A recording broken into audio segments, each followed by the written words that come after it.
우리가 지난번에는 긍휼히 여기는 자는 복이 나니 그들이 긍휼히 여김을 받을 것임이라고 이렇게 말씀했습니다. 긍휼히 여긴다.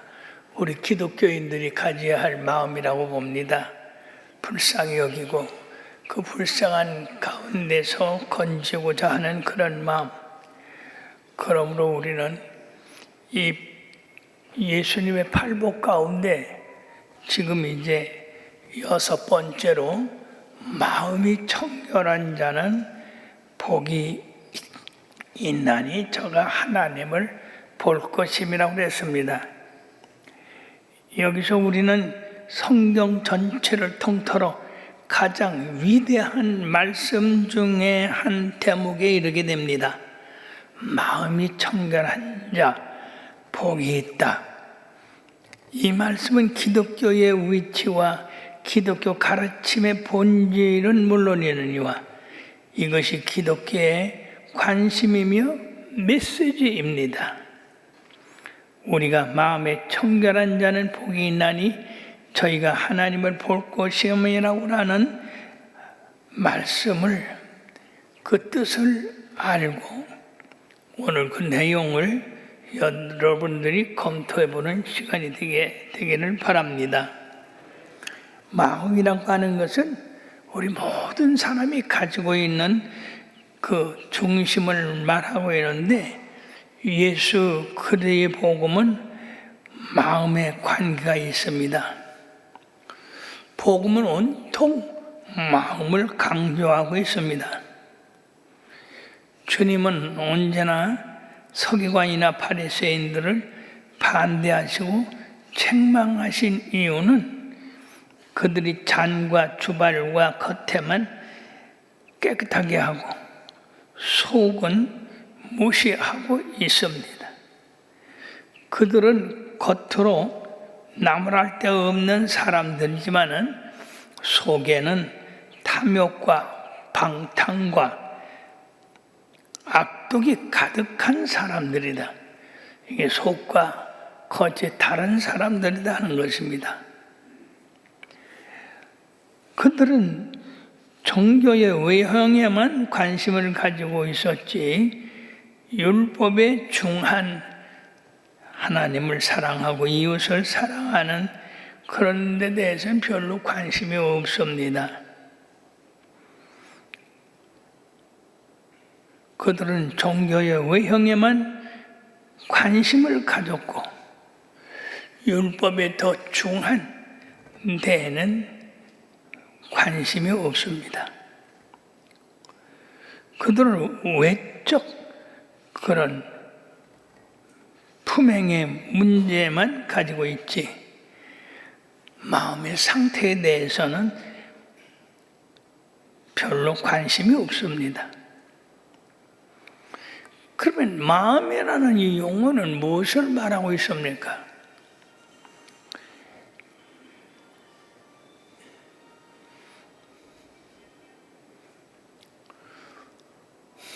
마음이라고 하는 것은 그 사람의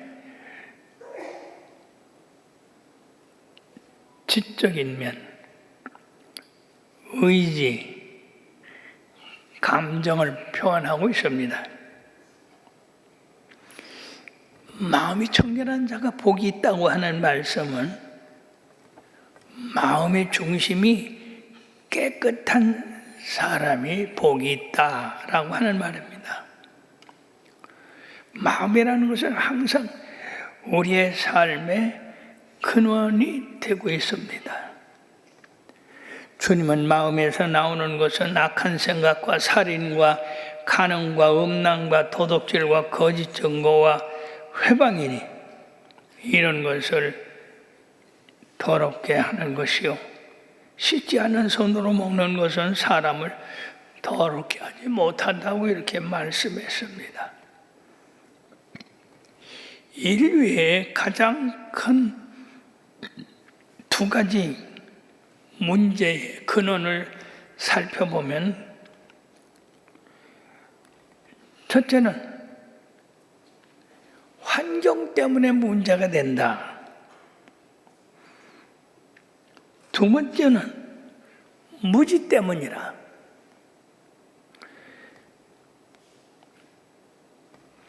사람들이 환경만 변화시키면 잘 살게 된다.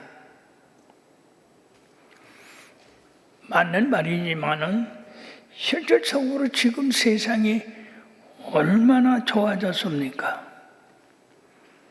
그런데 불구하고 여전히 사람 사는 것은 죄에서 떠나지 못하고 있습니다. 가장 환경이 좋았던 에덴 동산 안에서 인간이 타락을 했다는 것을 잊어서는 안 됩니다.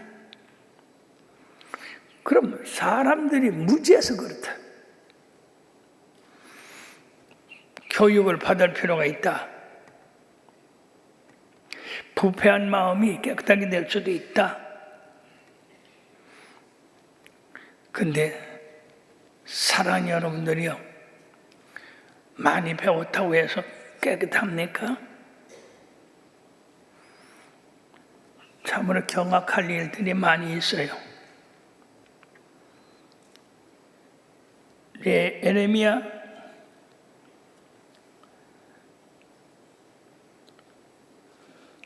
9장 17절에 보면 만물보다 거짓되고 심히 부패한 것이 마음이라.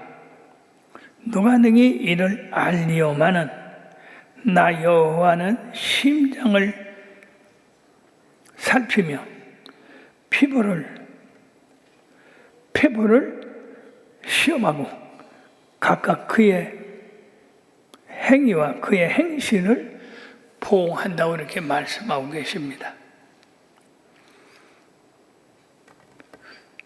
지금 사람들이 환경이 살기가 얼마나 좋아졌는지 몰라요. 또 사람들이 교육을 많이 배워서 웬만하면 다 대학 나왔어요. 근데 여전히 인간의 삶에는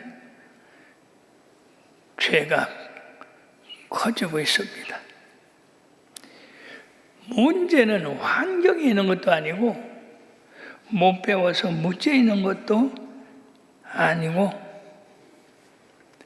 사람들 마음에 절망할 정도로 악하고 부패한 마음 때문에 그렇다는 것입니다.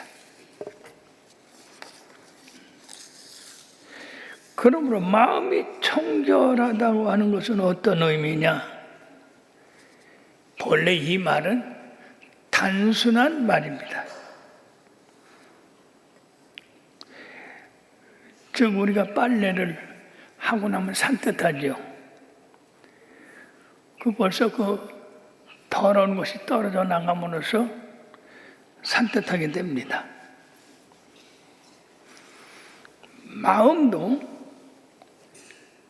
악하고 더러운 이런 마음을 떨어버리면 우리의 마음이 깨끗하게 된다 하는 것입니다.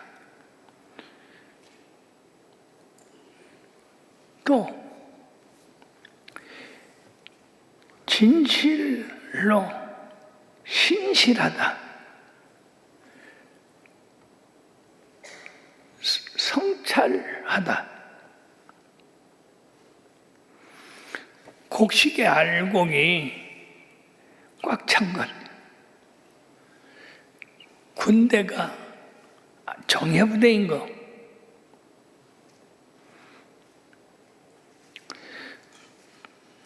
그러면 시편 86편 4절에 보니까 일심으로 주의 이름을 경외하게 하소서,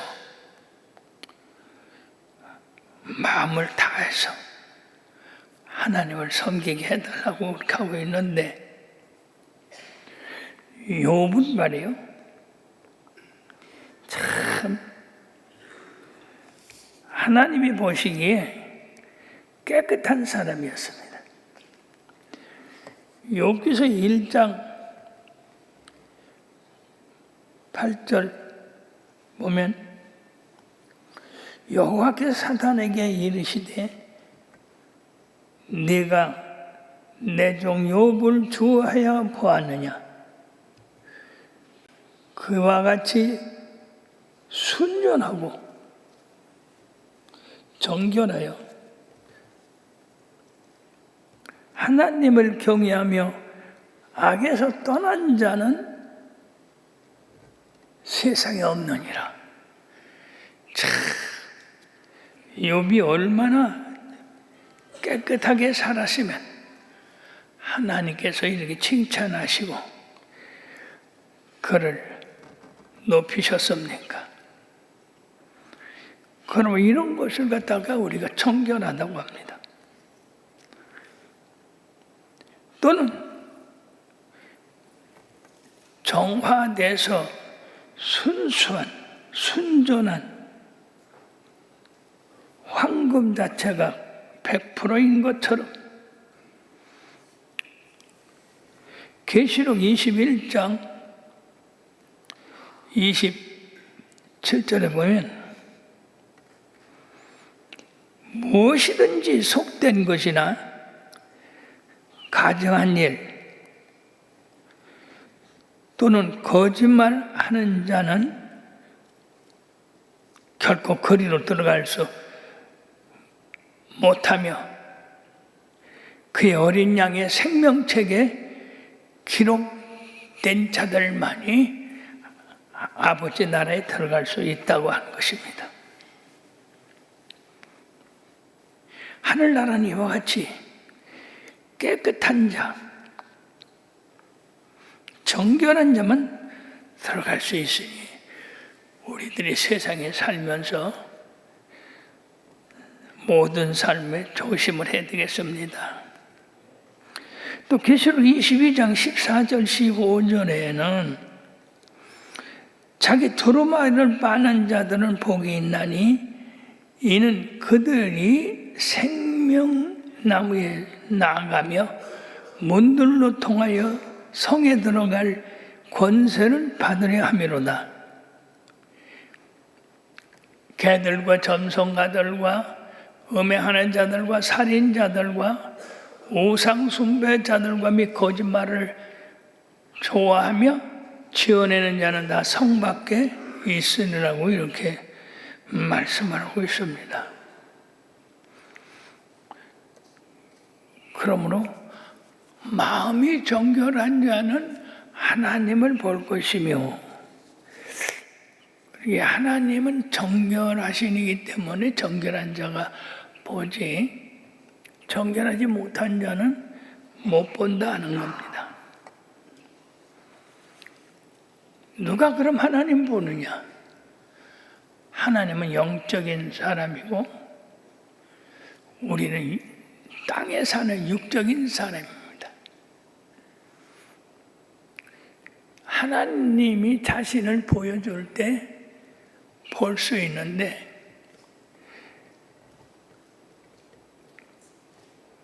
야곱은 말이에요. 참 기가 막혔어요. 왜? 형을 속이고 아버지를 속여서 축복을 받았거든요. 그 대가가 형의 분노를 사서 죽게 됐어요. 그래서 그 밤에 밧다라는 외모로 가게 됐는데 중간에 광야에서 자게 됐습니다. 그 얼마나 마음이 곤고하겠습니까?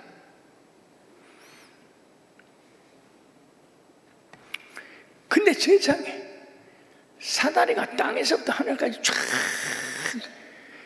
열리더니 거기 천사들이 오르락 내리락 했대.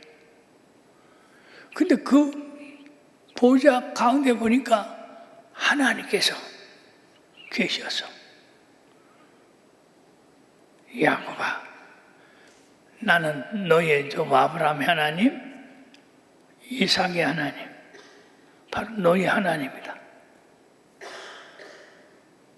이제 너를 복을 줘서 너와 함께하여 내가 이 땅으로 돌아오도록 내가 네게 복을 주겠다. 그때 이 야곱이 너무 놀라가지고 그곳에 제단을 쌓고 11조를 바치며 자기가 이제 먹을 양식과 일용할 양식을 하나님께서 제공해 주며 잘 보살펴 주면 하나님 앞에 제사를 드린다고 해놨는데, 여기서 여러분은요, 야곱은 생각지 않은 때에 하나님을 봤어요. 놀랍죠. 그래서 두렵도다 이곳이요, 바로 하나님이 계시는 곳이라고 그래가지고 제단을 쌓는데, 하나님이 우리들에게 보여달라고 해서 보여주는 분이 아니라 하나님이 직접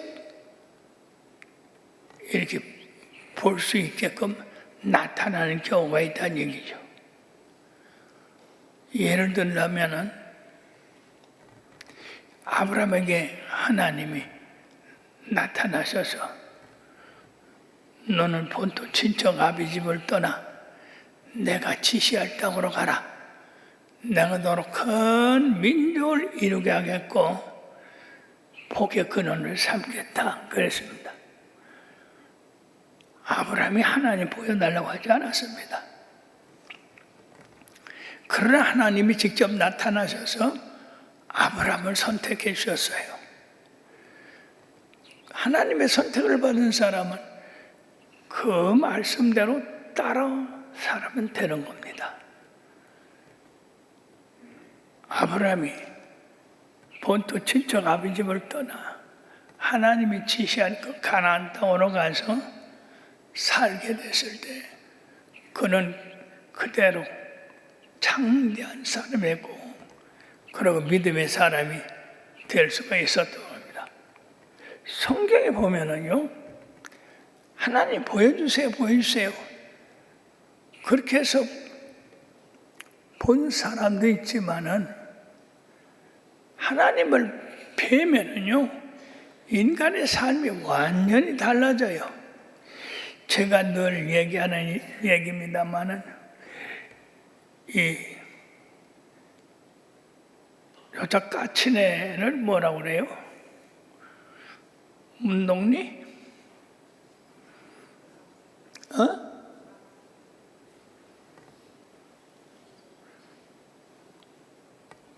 거기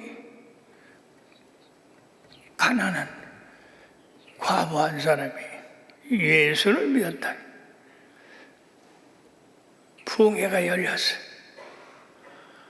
부흥회에 목사님이 얼마나 은혜스럽게 복음을 전하는지 의뢰를 받고 오니까 아유, 하나님 계시다는데 하나님 뵙고 싶어요. 얼마나 하나님 보고 싶겠습니까?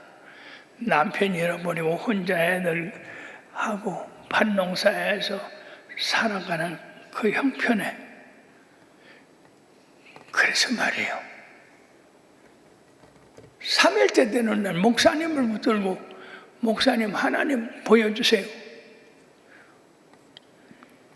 그때 그 목사님 말이에요, 얼마나 몸달았을까. 갑자기 말이에요, 뭐 하나님을 볼 수 있는 방법이 뭐다라고 가르친 것도 아니고, 갑자기 부인이 세상에 너무 슬프고 너무 곤란스럽고 소망이 없어서 하나님 보면은 모든 게 다 풀릴 줄 알고 하나님 보여달라고 그랬어요. 이 목사님이 지혜로워. 우리가 하나님 보여달라고 해서 보는 게 아니고, 성경에 보면은 마음이 청결한 자는 복이 있나니 저희가 하나님을 볼 것이라고 말씀했습니다. 그럼 이 청결한 자가 누구냐? 마음에 죄가 없고 욕심이 없고 아주 깨끗한 사람. 그러니까 지금부터 가서 하나님 앞에 어려서부터 죄 지은 거 전부 회개하고 바로 서라. 그러면 하나님 볼 것이다. 그래가지고 이 여인이 목사님 말씀대로 그때서부터 그냥 교회를 떠나지 아니하고 열심히 과거를 생각하고 나머지 잠이 따먹은 거 뭐 시골에서는 그런 거 보통이거든요. 어쨌든 간에 이웃집 고추 하나 따먹어까지 다 회개를 하고 남 욕한 거 회개하고 아주 깨끗해야 된다니까. 어려서부터 지금까지 지었던 모든 죄를 아주 세세하게 회개했어요. 그러고서 말이요, 이 사람이 입신이 된 거야.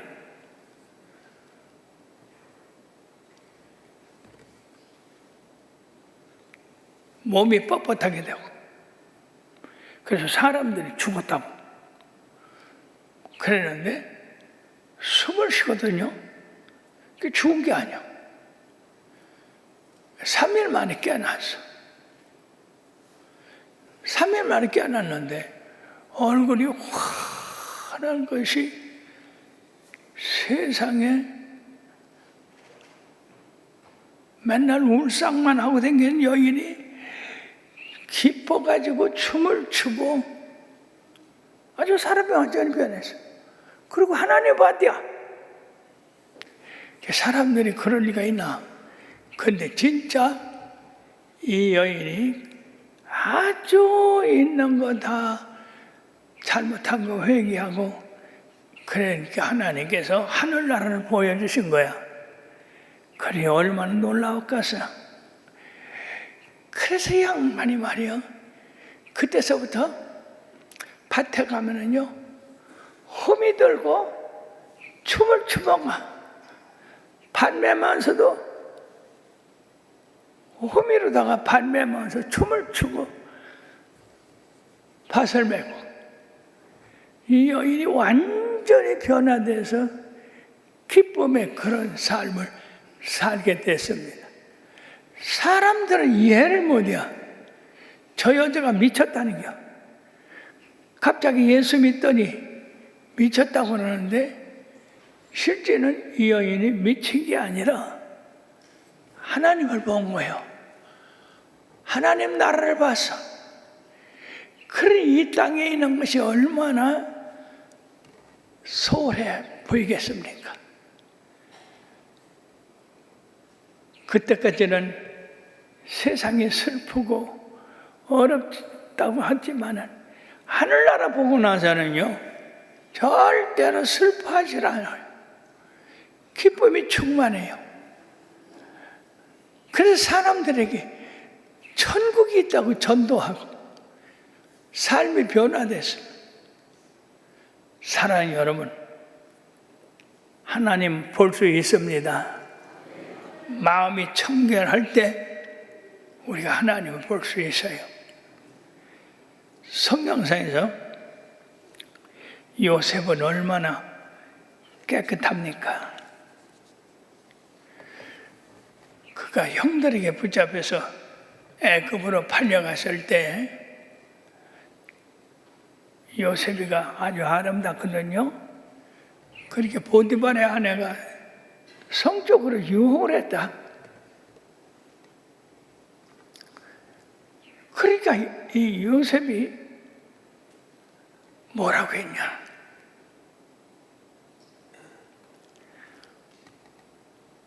내가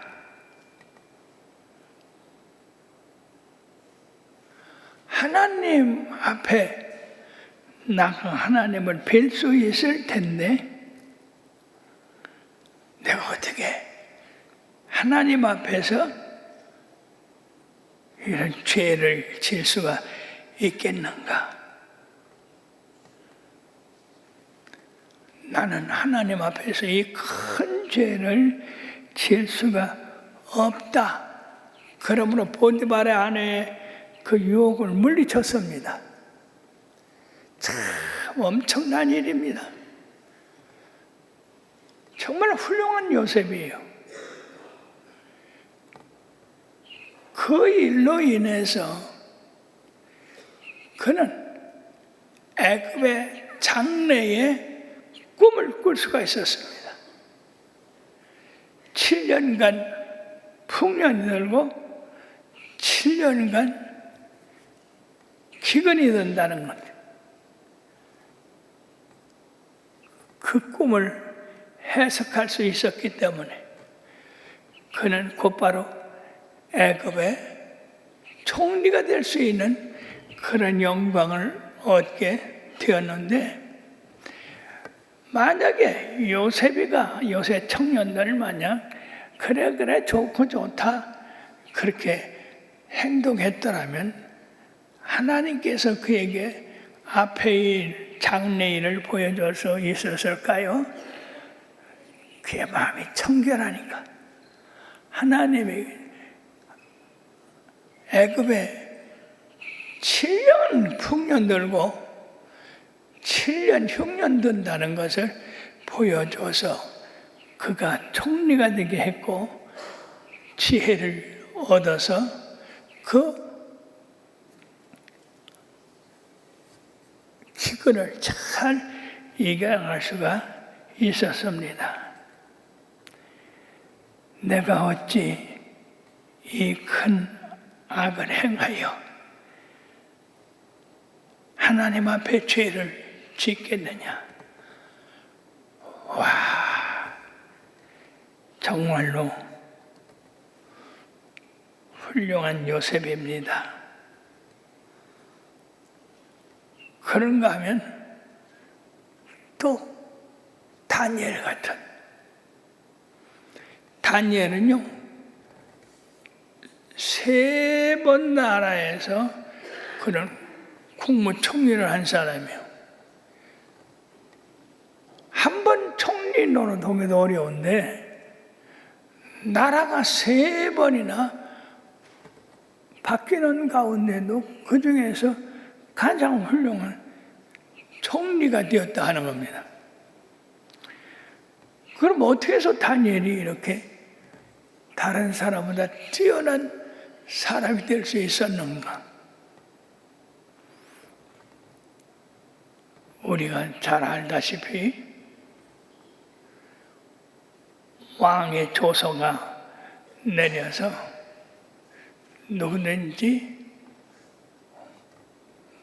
왕의 신상에 절하지 아니하면 사자굴에 들어간다는 그런 조서가 그 나라에 퍼져 있는데도 불구하고 그는 하루에 3번 예루살렘을 향한 문을 열어놓고 기도를 했어요. 여러분이요, 원수들한테 그게 들켰단 말이에요. 그래서 그는 사자굴에 들어가게 되죠. 사랑하는 여러분, 사람이 사자굴에 들어가서 살 수 있는 확률은 없습니다. 0%예요. 사자가 말이요 거의 3m 돼요. 3m. 입을 쫙 벌리면요 사람이 통째로 들어가요. 근데 하나님께서 그런 사자굴에 집어넣는데도 불구하고 하나님이 사자들 보고 가만히 있어라. 지금 너희들한테 들어간 사람은 하나님의 종이다. 그래가지고 사자굴에 집어넣은 다니엘 밤새도록 같이 있다가 아침에 다리오 왕이 다니엘을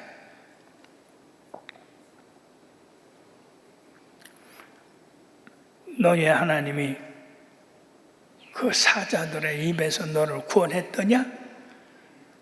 왕이여 만세수를 하옵소서.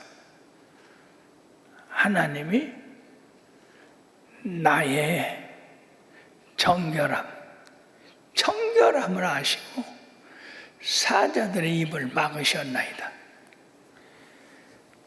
세상에 다리아 왕이 처음에는 그 간신들에게 깨어가지고 도장을 찍어서 의인 다니엘을 갖다가 사자굴에 집어넣었지만은 지금 이제 사자들이 이 마음이 청결한 자, 깨끗한 자, 다니엘을 먹지 않으니까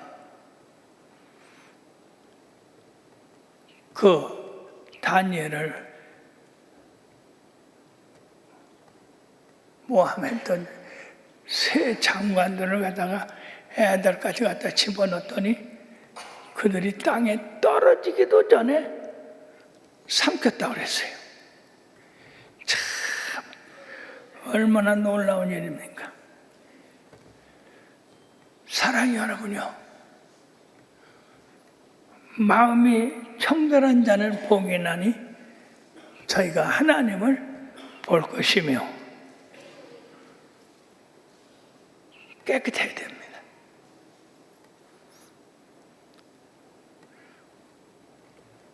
우리 교회 청년이 어느 회사의 회계를 봤는데 전에 보던 회계사는 슬슬 회계를 말해요.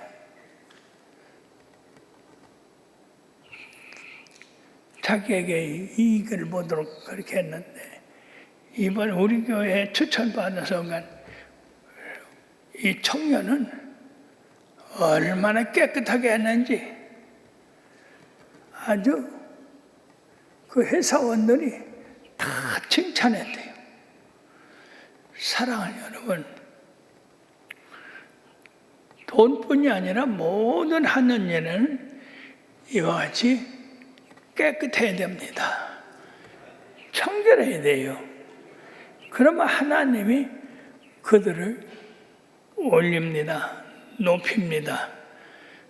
너무나 많은 사람들이 청결하지 못하니까, 더러우니까 죄에 매여서 싸움이 나고 다툼이 나고 전쟁이 나고 이런 일들이 얼마나 많이 있습니까?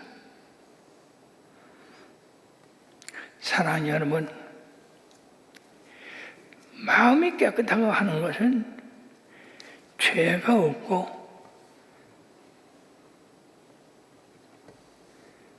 거짓이 없고 순전하고, 그래서 예수님 닮아간다고 하는 그런 의미가 되겠습니다.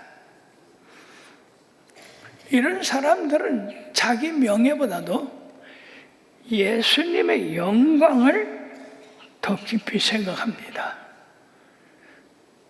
내가 잘못하면 우리 예수님이 영광을 못 받으니까, 욕을 먹으니까 내가 예수님을 위해서도 깨끗하게 그렇게 살아야 되겠다.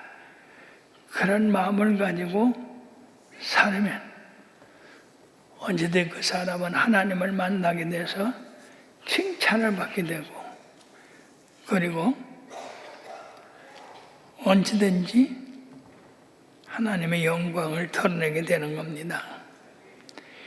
히브리서 12장 13절에 보면, 14절에 보면 모든 사랑과 더불어 화평함과 거룩함을 좇으라.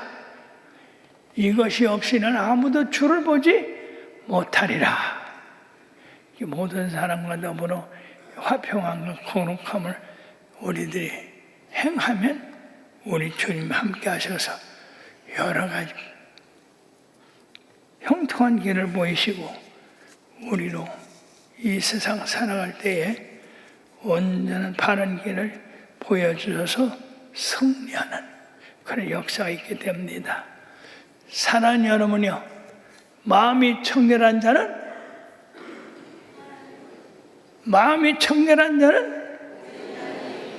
복이 있나니 누구를 봐요? 여러분들이 마음이 청결해서 복을 받아가지고 모든 삶에 형통하게 되시기를 주님의 이름을 축원합니다. 기도합시다.